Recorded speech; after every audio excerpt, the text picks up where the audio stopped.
Hello everyone, today we will talk about how to fix or how to solve the problem of failed searching on the application of Disney Plus. You click on settings.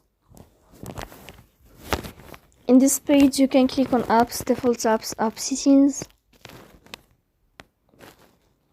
On above you can search about Disney Plus and you will enter. Here you can click on first stop and you can click OK. After that you'll enter to the window of storage. Here you can click clear cache. Don't click clear data because that can delete your account. In the end you can turn off your phone and you can turn on your phone again. So please don't forget to support us by like and subscribe. See you next time in another video and thank you for your attention.